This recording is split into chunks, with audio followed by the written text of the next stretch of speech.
Hello, Trucker Todd here, and it's time for another video. I hope you guys can hear me. I'm having to idle the truck because it is hot. Okay, I promised this video, or not promised, I said this video was going to come out on Monday, and due to a lot of crazy things, it just didn't happen. A lot of personal stuff. At this point, there's no need to go into it on here. Some of the stuff we may visit at a later date on here. But then Monday I hit the ground running.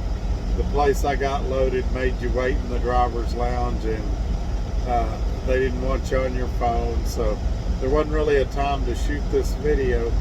But after 25 years, I started driving in '96. My wife found my trainer on Facebook, the guy that when I started truck driving, straight out of truck driving school, that taught me the basics. And so I'll tell you how that went, and it didn't go exactly like I thought it would, but I'll let you be the judge. And so let's not waste any more time. I'm going to give you a little background story of how I got started and all that in this too, and then I'll tell you what the final result was when I contacted this guy. So let's not dilly-dally around, let's jump right in. And this is why I do this, why I'm out here, why I keep that hammer down, flying by these road signs with home on my mind, with these wheels turning round, for my family and for my kids, for this life I wanna live. And this is why I do this.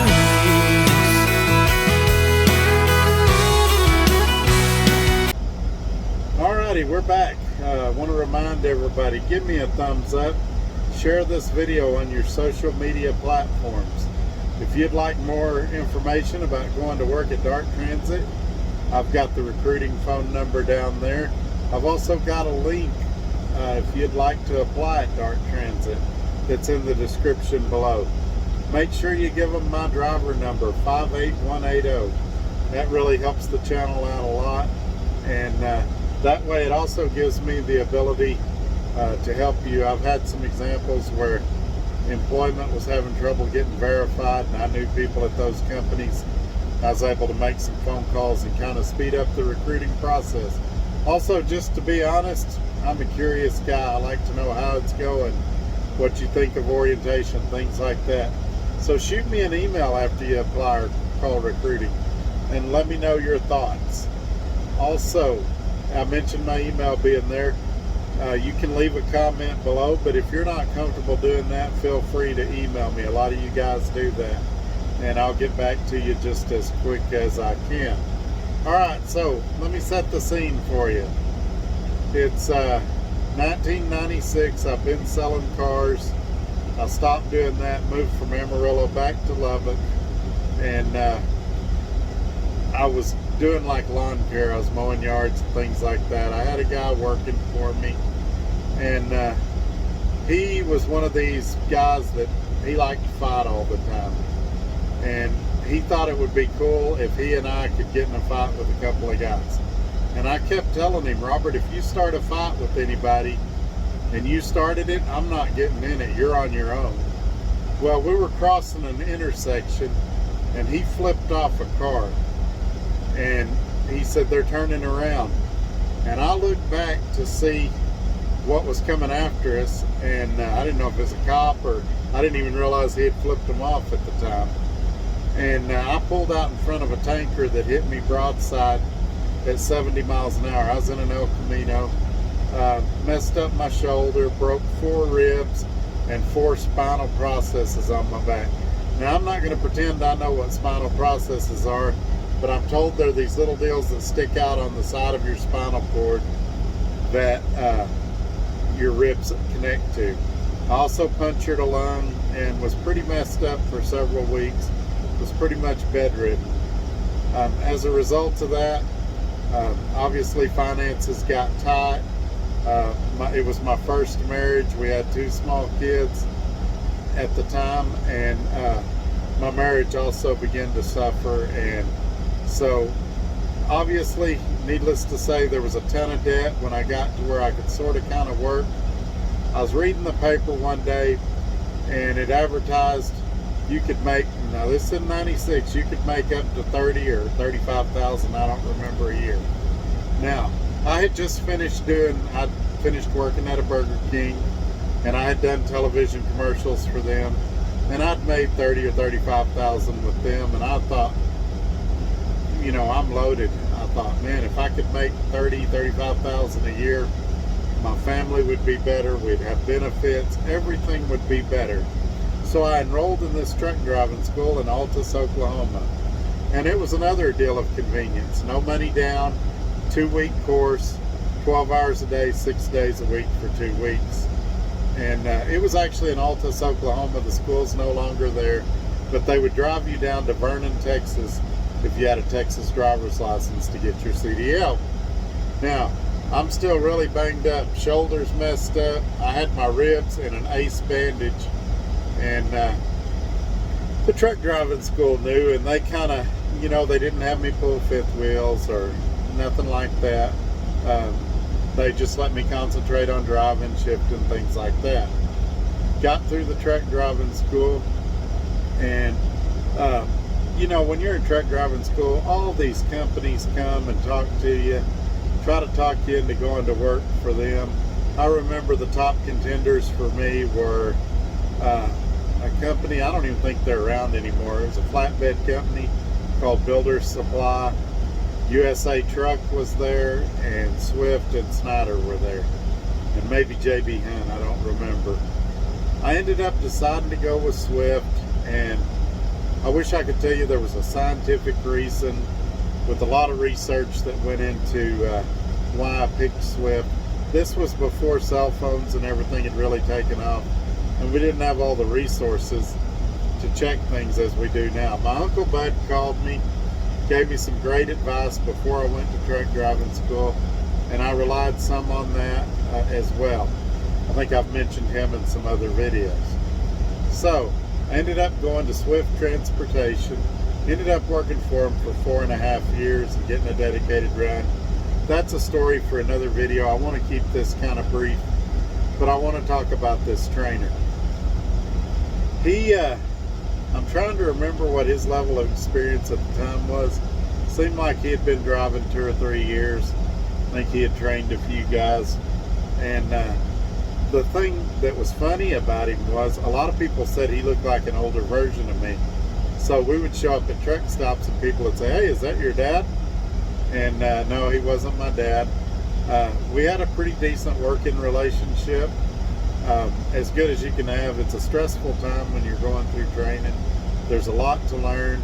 I remember the thing he did that I did not like was that he would peek through the curtains while I was driving down the road. And I was always like, well, if he's going to peek through the curtains, why don't he just come up here or say something? So I found myself distracted because I'm like, why is he peeking through the curtains? Does he see something I don't see? Is something wrong? And so I will say this also, that it was a 6-week training. I finished truck driving school and started Swift on December 3rd. So in mid-training, because it's 6-week training, would have carried me into January. He did get me home for Christmas. He lived in Oklahoma, so it took some work. They managed to get me to Lubbock and get him to home in Oklahoma. I don't remember the exact city he was living in at the time. And so I thought that was really good. Now let's talk about the positive. He showed me how to log legally, and this is in the days of paper logs when there was a lot of creative logging going on, let's call it. And he always said, I'm going to show you the correct way to do things, and then you'll learn the alternative ways on your own later on. And so I had a pretty good understanding of trip planning. I had a pretty good understanding of paper logs and things like that. Now, hang on. Sorry about that. It seems like every time I do a video, my phone rings. So anyway, he made training fun, and I don't think I was a very good student. I've mentioned my first 18 months of driving, I wouldn't have rode with me. I'd only maybe rode in a truck once before that, and it's when I had a car that broke down. A truck driver picked me up and took me to the nearest town. My knowledge was extremely limited, and so I kind of understand now why he peeked through the curtains when I see some of the things that drivers do out here on the road. So anyway, but he made training fun, and I'm giving these details in this video hoping that you trainers that watch this maybe can incorporate some of these things in your lessons when you're teaching. You know, he talked about having courtesy for other drivers. If you're drag racing with another truck and you're in the slow lane, slow down a mile or two an hour. Let that guy around you so you're not blocking traffic. He talked about not doing things like parking in the fuel island to run inside. Go ahead and get a parking place. Yeah, you might have to walk a little bit, but you should be doing that anyway for your circulation. I had my first buffalo burger with him. We stopped in Oklahoma, and we were at this restaurant. He'd usually buy my meal a couple of times a week, because in training you were only getting $150 a week. And oh, there's a lot to this story. The truck ran 57, and he didn't allow me to use the cruise control the first 3 weeks. He wanted me to use the foot feed and be in control of the truck, just things like that. But he took me on a tour of a ship, which was really cool. I'd never been on a ship before, and I mentioned it to him when I talked to him on Facebook Messenger, and he didn't even remember that. Now we're going to get back to that in just a minute, but we got to the last day of training, and he had never showed me how to chain, and I said, hey, before we go our separate ways, I need to know how to chain up. And he taught me how to chain up, but he told me, he said, hey, if you ever have to chain up, it's probably bad enough you need to be parked, which for the most part I've agreed with until I got these tire signs. He also said if you're in an ice storm and you can't do 35 miles an hour, or a snowstorm because of visibility, if you can't do 35, you should probably park it. And for the most part I've followed that policy.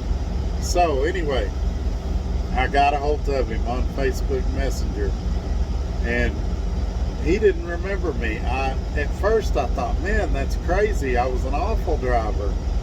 He should have remembered me, and he didn't. So I've had some time to reflect on it. He was real nice. We had a pretty good conversation on Facebook Messenger, and it taught me a couple of things. One, I might not have been as bad a driver as I thought I was. I was probably about average. And two, the stuff he did with me was nothing special. He did it with all his trainees. And so that tells me he had a system in place where he knew how to teach guys, he knew what to teach guys. And you know, it may have just been me. I may have been a slow learner. It may have took a while for things to click.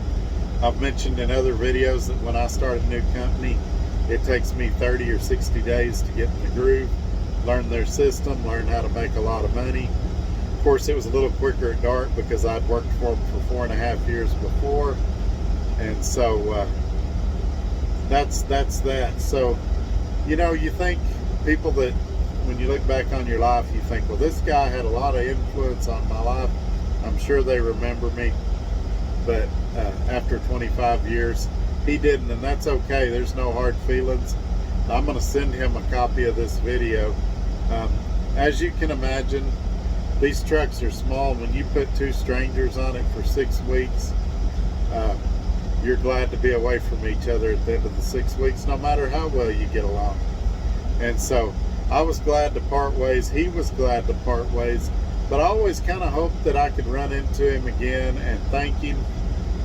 You know, it's dangerous training a student. You don't know what they're going to do when you're asleep. And I'm grateful to him for the knowledge that he gave me and the time he spent with me. And I always hoped I'd run into him at a truck stop so I could thank him. I wasn't able to, but fortunately, thanks to my wife, I was finally able to after all this time. Now, I'm going to go ahead and wrap this video up. I don't know if there will be any more contact between me and this guy or not. He said he got out of trucking when the logbook rules changed. and he's gone on to greener pastures doing something else now. I didn't even ask him what.